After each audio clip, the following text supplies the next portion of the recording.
Welcome to episode 96. This week we have a special guest, Ryan Brooks. Ryan Brooks is a serial entrepreneur, the founder and owner of Real with Ryan Media, Positive Pup Dog Training, and an account executive for field agents. You can't say Positive Pup Dog Training without a smile on your face. From his podcast and YouTube channel, Real with Ryan, to his 100,000 following on TikTok and Instagram, which I'm sure our listeners will want to hear about that TikTok story. Ryan's content emphasizes living a balanced both and lifestyle that can turn passions into a paid reality.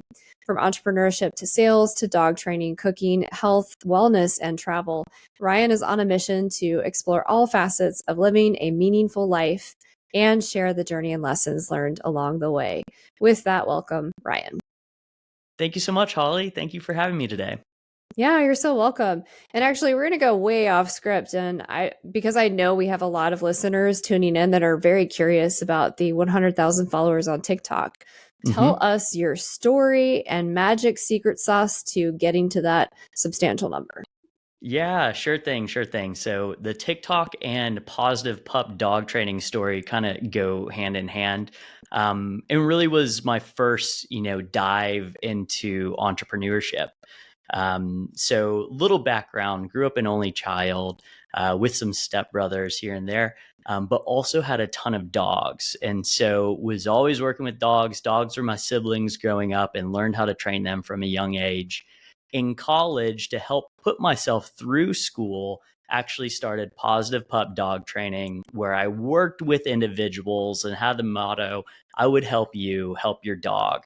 And so working with people, teaching clients how they can train their own pets, train their own pups, and kind of did a ton of dog training for several years. Well, that was fine and good until 2020 happened. COVID came around, and all of a sudden in-person training was, of course, very, very hard to do due to, the pandemic. And so what I did was say, hey, people are still loving these lessons. People still have dogs that need to be trained. And now that they're stuck at home with them, sometimes it's even more than ever.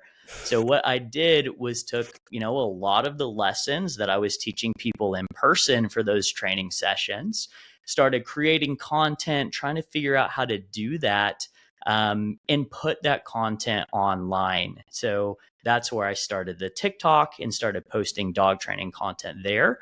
That's where I started some of the YouTube channel and some of the other types of social media.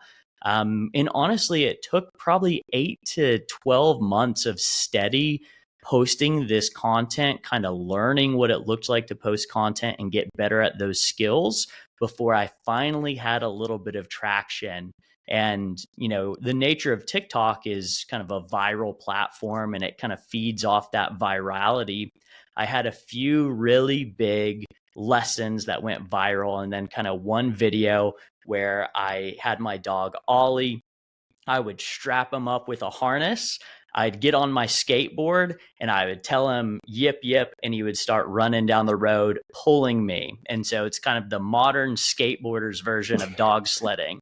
And though, people love those videos, they're super, super fun to watch. And that kind of virality really spiked and gave me some of the first bit of that snowball, which, over the following handful of years was able just to build through various different types of dog training, as well as other forms of content, that led to, kind of the 100,000 or so followers that I have now. Well, first of all, Charleston Cooper Adventure, my dog, will say thank you because he's like, great, mom is going to give me more training, but he loves it. He's a smart guy. And also great tidbits for folks who are listening. It's about consistency. It's about finding that hook. It's about solving a specific problem for your market and doing it in a way that catches their interest, intrigues them, makes it playful and fun to learn new ways to solve their particular problem. And that's really the secret sauce to growing a following on any of the platforms you choose. And also, you want to be intentional about where your people are. TikTok isn't for everyone, but it Mm-hmm. is for a lot of particular audiences. So if you're tuning in and you're curious about becoming more viral, building a community, having a movement that works for you, start by figuring out where your people hang out. Is it on LinkedIn, Instagram, Facebook, YouTube, TikTok?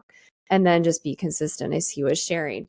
But we're going to pivot and get into the secret sauce of what's your secret sauce around being an inspirational leader, Ryan.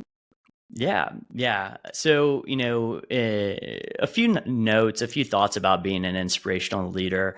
I think the first to say is, I don't know if an inspirational leader would truly call themselves an inspirational leader, but an inspirational leader might, be more so nominated by people that think they are a leader or who choose to kind of follow them. So, it's hard to say if myself as an inspirational leader. I still am a young person. I've had the opportunity to lead some teams and businesses over the last handful of years. So, but I can tell you some of the key traits and characteristics that I think make up an inspirational leader and what I try to kind of embody myself to become someone who hopefully one day people would look at and say is an inspirational leader. And, a handful of those traits, they're all important, but I think the first one kind of starts with humility. I think, people who are inspirational leaders, have humility baked in, are willing to always be learning, and can admit when they are wrong, but also importantly, aren't always just seeking to have the right answer. And I think humility kind of opens up the door for a lot of other characteristics that, makes an inspirational leader. A second important note about or characteristic of inspirational leaders, I think, is the ability to listen. Um, I think a lot of people tend to think about leaders and, picture some of, the Abraham Lincolns of the world, the Churchills of the world, who are charismatic speakers. They're outgoing, bombastic. They can, really engage an audience in a room. But I think that the listening portion and being a leader who can listen to their employees, their colleagues, their peers, their clients, being able to listen and learn from people is going to have more of an impact on someone's leadership ability than some of those outgoing characteristics. The third thing kind of goes along with humility some, and that is just the willingness and the drive to learn.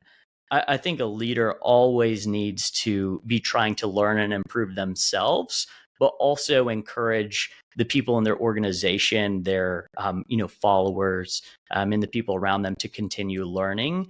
I think as soon as you've kind of lost that drive to become a better person yourself and to continue learning, that you'll stagnate as a leader. The final two things I'll kind of roll together is the ability to make a decision with a purpose and the ability to communicate. So decision making and communication, I think, of course, we know that leaders lots of the times are the final people, the one that has the final say in some of the most important decisions in their organization or whatever it is that they're leading. The ability to make those decisions and then communicate about those decisions and why they're making the decisions and what information have they listened to, have they learned from, and what is leading them to finally make and enact those decisions and communicate that clearly. I think all of those things are some of the 5 key characteristics of an inspirational leader that I don't necessarily have, but I at least aspire to work on those attributes myself. Yeah, I mean, those are great ingredients if we were putting a recipe together for an inspirational leader. And perhaps some of our listeners are tuning in today and thinking the same thing, where they're not sure if they're that inspirational leader. They're not sure what their secret sauce is. But I agree, humility is a huge part of it. There's nothing worse than having a conversation with somebody who's full of themselves, because there's no space when ego is there for really being seen and heard. And you can't lead if you can't see and hear the people around you. And you certainly can't build a thriving business or a community, a movement, a nonprofit if you're not able to hear the pain points of the people you're serving and build the community to solve those real problems that they're facing. And ultimately, sales leadership is about authenticity. It's about being humble, like you shared, but it's a lot about that ability to listen. And it's funny, they always have that statement, always be selling ABS. Mm. I think it should really be always be listening, because when you're listening, you become an excellent salesperson. You become an excellent problem solver. And then the people you do serve understand that you hear them and see them. And of course, they're going to want to work with you, because most of the problems in the world can be solved when we actually stop and listen. So powerful stuff. Great start to our conversation. I do want to ask you, Ryan, what do you think inspiration means? Like, what does inspiration mean to Ryan? Yeah. So, I think inspiration to me, it kind of means a few different things. But I think if I were to really sum it up, what it means is to expand your current thinking of what you're capable of. And so, as I am being inspired by other people, it's usually I've listened to someone who makes me think that I can do something I previously didn't think that I could do. Whether they're sharing an idea, a book, a model, whatever that thing might be that has been shared with me, it now makes me think that I can accomplish something that previously I didn't think I could accomplish. And so I like to kind of use that in an effort to inspire other people as well. And so as I talk, a lot of things I will focus on in kind of my day-to-day life is what are some of the little actions that I can take on a day-to-day basis that are just slowly improving my life and compounding my life's trajectory.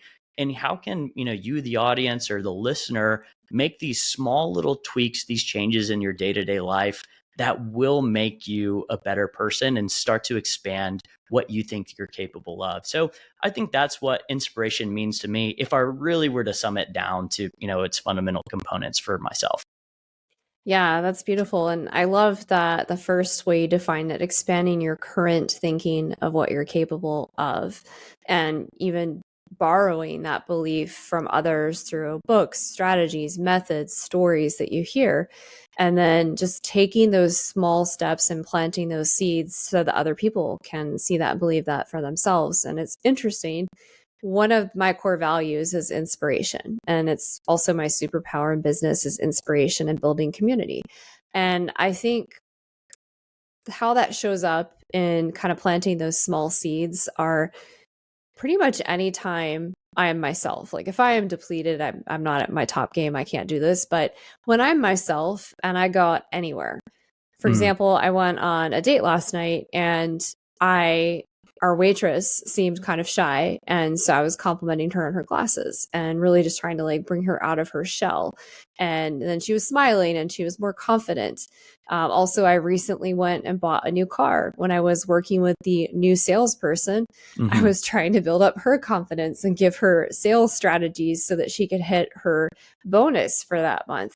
So it's really just about listening to that person's life and that person's story, and where you can offer something of value, something that's going to help them grow even bigger and better. Because ultimately, we're all in this together. We Yeah. want those around us to thrive and be better. And really, the biggest problems we face in business and in the world are not going to be solved alone. They're going to be solved together. So, with that in mind, I'm going to switch gears a little bit, and I want to ask you some things Hmm. around peak performance. So, Ryan, how do you define peak performance, and how did you arrive at this definition for yourself?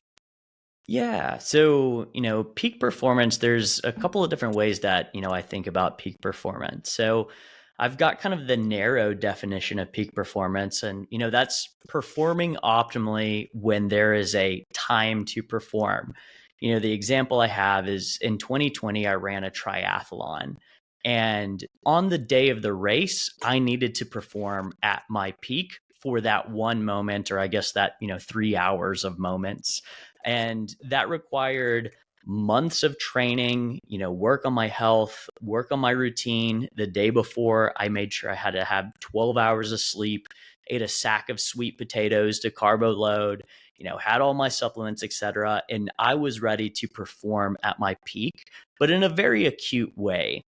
I think what I like to, and of course, that is one definition of peak performance, being able to perform when, the time is necessary to perform there. I think what I like to prefer to think about actually is going to be, what I'll throw a word in there. It's peak sustainable performance. And what that means to me is how do you perform optimally over the course of time? Because a lot of what I think about is not just how do you have just this one great performance that skyrockets your life or career, but how do you take these little actions, these little steps, these little habits in a sustainable way that compound into, the compound interest of your life. And I do kind of take the stance that if you're able to, perform marginally better on a day to day, week to week, month to month basis, the results you'll see after 20 years are going to be astronomically higher than if you just focused on having, one peak day every couple of weeks or every month or two. So peak sustainable performance and action, I think, is going to outweigh just those one peak moments, I except if you're doing a triathlon, maybe. So, I love this.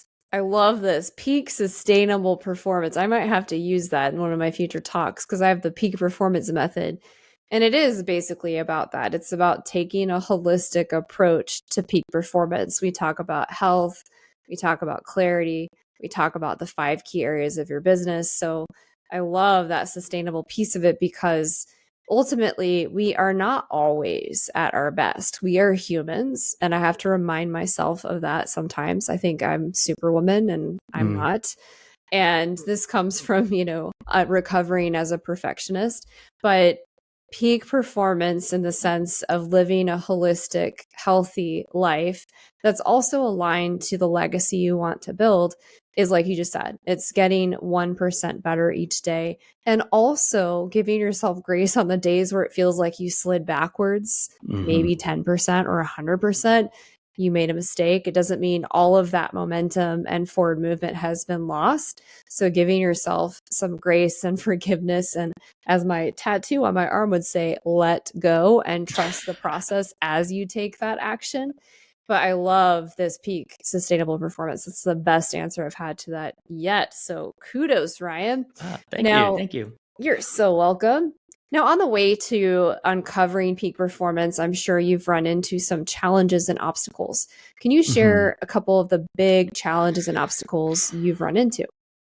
Yeah, yeah. Whenever you were talking about, not beating yourself up when you're having off days, I think that really resonates with me as well, and is going to be where I have my biggest challenges and setbacks. And I've got this kind of attitude of trying to achieve a lot, trying to do a lot, trying to perform good all the time. But of course, I'm human. I make mistakes. We all do.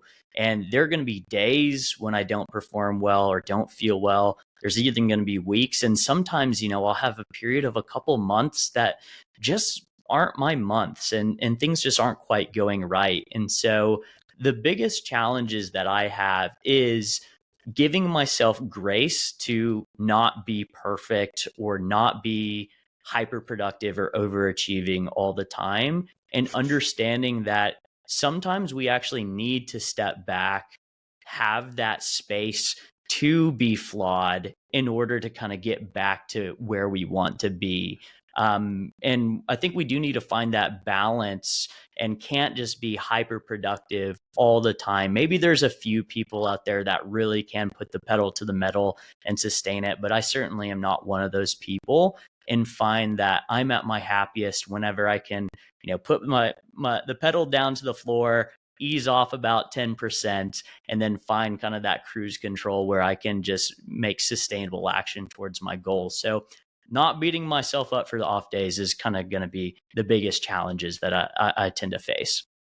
Yeah, so there's a funny story. I was kind of smiling as you were explaining this because I also struggle with that. That's why I shared that in response to your other answer, but there's this book back, I think from the 90s. So you guys, I'm aging myself just a little bit, maybe 2000s, Bed of Roses with Christian Slater. And I forget the name of the female actress, but essentially this woman is the super type A perfectionist kind of woman, businesswoman. And she works, I think, at like a law firm or financial firm. And he's a florist.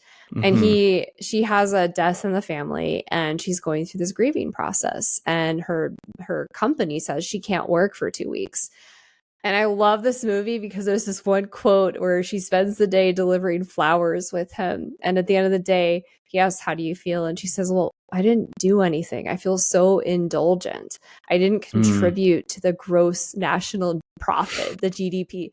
And it's so funny. I relate so much to that. I didn't contribute to the GDP today. And it's crazy how, coming from the corporate America world, and studying for your MPA, you are trained in our society to contribute to the GDP, to feel successful and holistic, and like, oh, I'm so great, and it's this external validation. I'm here to tell all of you today that doesn't work, and actually what sells are your imperfections. Mm-hmm. So when I get up and share all of the ways I have messed up, the fact that I have a 10-level spinal fusion and struggled with an addiction for a while, when I share my flaws and how I've struggled, people relate to that and want to work with me or be part of my community because they realize I'm just like them. I'm not perfect. I don't have it all together. I don't have all the answers. So yes, you guys, give yourself grace. The earlier on in your life that you figure this out, you'll be so much happier.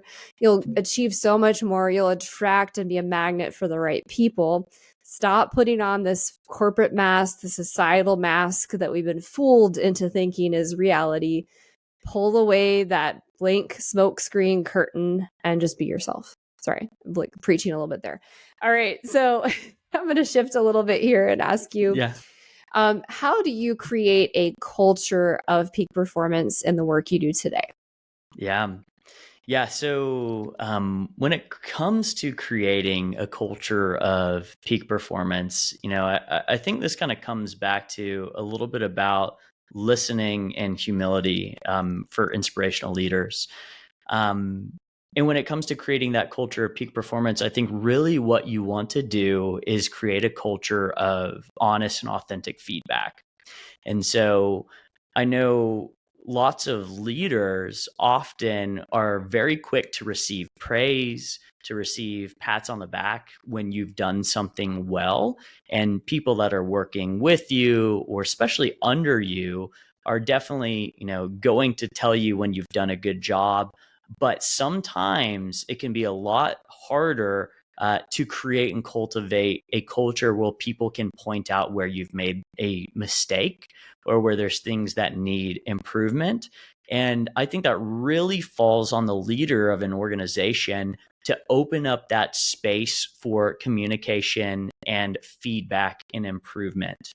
And whether as a leader, you're giving your own self feedback and saying, hey, I had this presentation. I appreciate the compliments, but I think I could have improved on this component, that component, X, Y, and Z. Or just going around a room and saying, hey, I want us to be really honest here. You're not going to hurt my feelings. Please give me, 2 or 3 things that I could have improved on this presentation or this project, et cetera, and really try to invite that feedback from your peers, but especially subordinates if you lead a team. I think once leaders are setting that standard, opening up those avenues for honest and authentic feedback, that will permeate the culture and everyone will feel more comfortable giving that honest feedback, especially when there's things that, people think can be improved on. I think that starts from the top and permeates down through an organization. There's one other thing that I will mention is that there is a little bit of an art of feedback giving. And so, as a leader, trying to learn and understand how is good feedback structured, how to receive feedback, how to give feedback. I think it's something that is very valuable for any leader to learn in order to kind of open up and encourage feedback amongst their team. Yeah, absolutely. My goodness. Yeah, it is so, I am so grateful that one of the things that corporate environment did teach me well, and maybe I just had great mentors and I was fortunate because I can't say this is the case for all of them, but I did learn a lot around receiving feedback, giving feedback, and really that used to be very uncomfortable for me. Today, though, I'll tell you guys, my assistant, she is delightful. If you're listening to this, Rojabelle, I hope your ears are burning in a good way.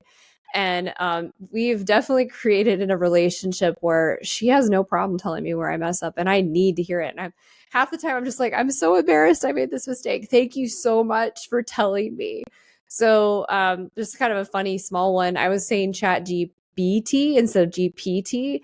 And she Yeah. finally corrected me. I think it was the first week working together. And I was like so mortified. I said, thank you so much for correcting me. But now it's funny. A lot of people make that same mistake and they don't even realize because they haven't looked up the system. They've just heard Mm-hmm. it. And it's very easy to get that one thing, incorrect. But honestly, I believe that when we give feedback to others and it's honest, authentic from the heart feedback, even when it is a mistake that they've been making, those are the people that care about you. When Mm-hmm. you care about somebody on your team, whether it's somebody above you, below you, a peer, a loved one, it means you actually care enough to have that very uncomfortable conversation to say, hey, this is a blind spot. You clearly don't know you're making this mistake. And I just want to tell you, this is what's going on. And by the way, I think you're amazing. And here are all the Mm-hmm. great things you are doing. But if we could fix this one tiny thing, we'd be even better together. So, absolutely create that culture for open, honest feedback from your peers, your subordinates, your customers in Mm. particular. You guys, Yeah. if you aren't getting feedback from your prospective clients, your existing clients, your referral partners, you're insane. You are not going to continue growing. You will not remain relevant. The market is constantly changing. Lead generation, sales tactics, marketing is constantly pivoting. You need to have your ear to the grindstone, your ear into the world to stay relevant. So I'll get off my preacher block on that. All right, Ryan, how have you optimized your customer experience when it comes to peak performance? Mm-hmm. Yeah, so I actually think this kind of ties in really well to that feedback from your customers um, point that you just made. So whenever there's any sort of customer experience issue, I find the best way to start to resolve that is just to have a conversation and open up a conversation with your customers about their experience. So I get on the phone with the customers, and this kind of comes back to the listening and learning aspects of leadership, is just try to ask them tons of questions about their experience and kind of what happened in this particular, situation if there was a negative experience. So what were their expectations before using your product or service? What was their need? What was their problems? Where were things either missed or where were things nailed? I think through the process of, getting on the phone with your customers helps you understand, first it helps them feel like they've been heard. It feels like you are a company, a person who is trying to understand where they're coming from. And just through those actions of listening to them and hearing them, I find that it resolves almost all of the customer kind of experience disputes or issues that I've run into. But then it also opens up the door for innovation and improvements in your business products and services. Your customers will tell you, where did your product miss? Where did it hit? What features would they want to see? What parts of their service would they like in the future? All of those things, those product innovations, as well as, their experience, I think you're going to be able to solve those through, just getting on the phone with your customers, being vulnerable, asking questions, trying to listen and trying to understand them. Yeah. So again, you guys, it comes back to listen, be curious, ask questions. People like to talk about themselves. People like to be seen and heard. They want to feel valued and important enough that you're going to ask them questions about their experience. And they want to also feel like they're part of something bigger. And so if your company is building a legacy and you have customer feedback loops or customer stories you can share where you say, gosh, all of our customers this quarter helped us build a well in Africa for a village that didn't have drinking water. When you can tie their impact directly to how the company is giving back to communities, that's really powerful. But you can't do that if you're not listening and you're not improving and you're not letting them be seen and heard. So it's like kind of the theme today. I love it. So we're going to pivot a little bit. We're going to talk about revenue. You ready for that, Ryan? I am ready. All right, Ryan. So when have you left money on the table and what did you do to fix it in your business?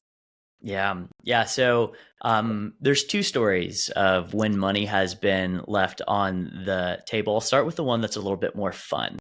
That comes back to positive pup dog training. So back in college, I was starting up this business. And if anyone's in the dog training business, you know it is a liability nightmare. There's a lot of things that can go wrong when dealing with our beloved four-legged friends and clients that love their four-legged friends. So getting into this business, I was needing to cover my butt with some liabilities and get some legal help. Well, I had a rate I was charging for my dog training business where I was getting real money. But there was a lawyer who worked at the University of Arkansas, where I went to school and was going at the time, and found out that I was doing dog training. And what we did is came to an agreement where I would train them and their dog. In exchange, they would create some of my legal contracts and documents. So that is a fun case of where no money was exchanged. Money, of course, was left on the table. They probably would have paid me if they asked, but we were able to create, a great exchange for some legal services and, the training of their dog. So that was kind of one thing. When you find the opportunity to meet with clients and do something fun, do something special that benefits both parties, sometimes it's okay to leave money on the table. That was the time that it happened. The other case is going to kind of shift gears into, the corporate world where I was working with Walmart in the organization I'm currently a part, field agent. So, Walmart, of course, Fortune 1 company, huge company. They've got enormous budgets, all the money in the world, more or less. And you could have the opportunity to nickel and dime them for every product and service that you are selling in our case.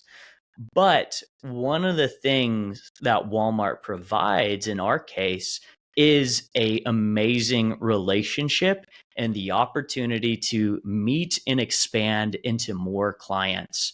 And so even though there's the opportunity to create some bigger contracts, get some more cash value out of an exchange with Walmart, what we decided to do was to go into a business relationship with them, lower the amount we're charging them. But what we've done is create a great partnership with one of the biggest companies in the world. And through that, the doors have opened into so many more client relationships. So that's an example of how you can leave money on the table, but those relationships, that value is going to be worth it. So you don't always have to be scraping up as much money as you can. But, when the relationship's worth it, it definitely makes sense to leave some money out there sometimes. No, both those are great examples. And it's funny as we're talking, my dog is coming in here. You must know I have the dog trainer on here. He's like staring at me. I look behind me. I'm like, what is happening? He's Yeah, so it creepy happens. sometimes. It Just like happens. stare at you. Stop. Yeah, no, those are great examples. So for business owners that are tuning in and maybe you're a solopreneur, you're still very early days and there's a service that you really want to take advantage of, but you don't have the funds to invest. Sometimes where it makes sense, you can do an exchange and a trade.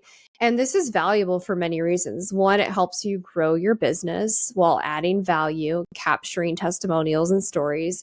getting referrals, hopefully, if you do a good job with that particular partner. But it also helps you become a referral partner because you've both, experienced each other's service. So you can actually very validly and authentically start referring that person. So it's a really great way for business owners to get started. And I don't really consider that it can be leaving money on the table. You want to make sure it's an equitable trade, but also think beyond that initial trade. What doors, like you said, is that going to open up beyond that? And I love the Walmart story because if you really think about the value of your time, does it make sense to nickel and dime on certain deals? No, it does not. And that's a hard lesson for most of us to learn.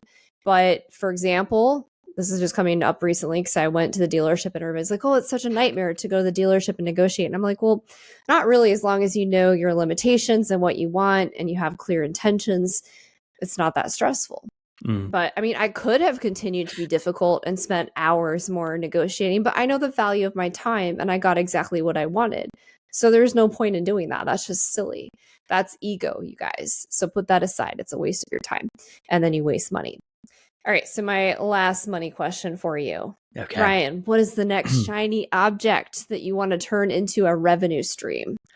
Yeah. So the next shiny object, the chat GBT or GPT, if you will, I think, the shiny object that has my attention is, of course, AI.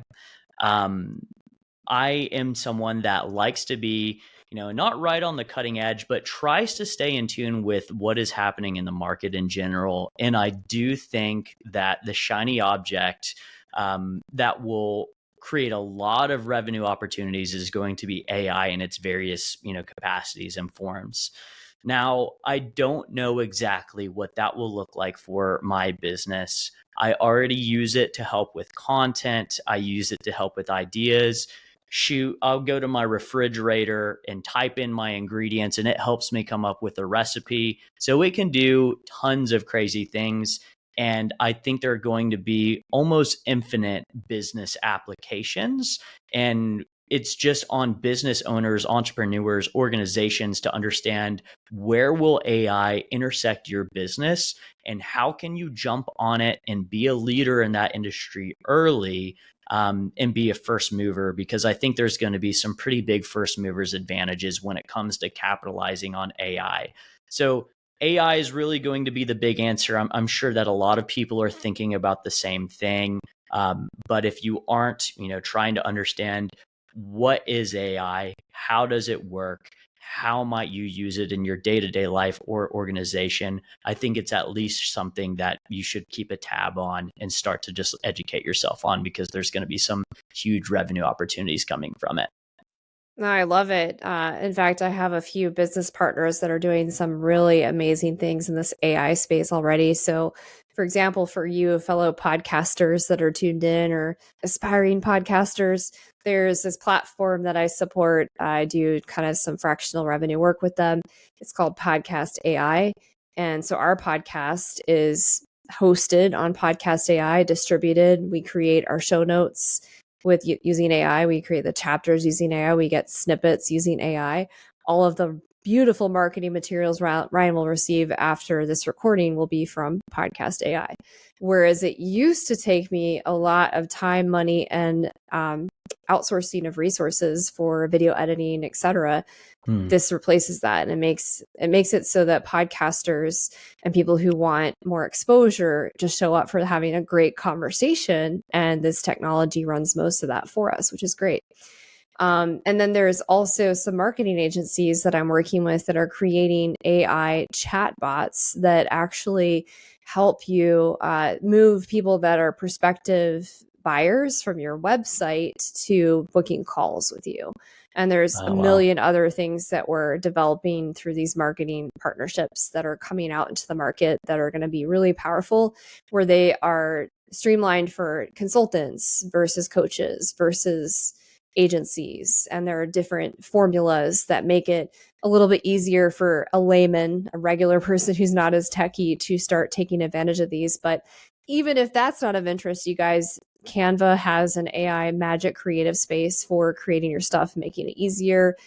There are lots of tools you can use with Zoom, whether it's Otter AI or Fathom Note Taker, that create amazing notes for your customers, improving your customer experience. So there's a million ways to do this, and there are podcasts out there that talk about the brilliance of AI. So we could geek out on that all day. But anyhow, Ryan, when you come up with your shiny object with that, you'll have to give us an update and send us some information so we can get that out to our listeners. We're going to wrap up our interview with our last two questions. What is the best piece of advice that you would share with others today? Yeah. So the best piece of advice, a little bit of a tricky question. And so in thinking about it for a little bit, I think the best piece of advice I could give to anyone is to be relentless in the pursuit of yourself and who you are. I think all too often people go through their lives kind of never really examining what it means to be themselves, what they like, what they're good at, what they want to do. And I think so many people are quick to give advice that might be very specific towards them. And it could be either applicable or not. And so I think the advice that I would hope applies to everyone is to just really try to dig deep inside of yourself in an ongoing journey to discover who you are, and then apply that to your life. And hopefully through that, self pursuit, you'll find more meaning, happiness, success in whatever capacity that means for you. Beautiful words of wisdom. My last question for you, Ryan. What's the legacy you wish to leave behind? Yeah. So, I haven't thought a ton about legacy or what I'd leave behind. I don't necessarily have these giant grand visions for what I want to do or accomplish in the world, or, necessarily create a business that changes the world, or turn everything on its head and make everything better. But what I do, I think, want to leave behind is the memory that I was someone that brought, light and happiness to the people close to me. So I want to be remembered by my family, by my friends, by my loved ones, by the people I work with in my community, as someone that made even just a small positive impact on their lives. And, I think that's one thing that we all can do. I think it's great to aspire to do huge, enormous things and really change the world. But, I think if all of us just tried to be as good as we can be and make these small positive impacts on the people around us, I think if we're all doing that and just striving on being, better versions of ourselves, making the impacts on the people we are close with and we love, I think that we're all going to be moving forward and we'll all help make the world a better place.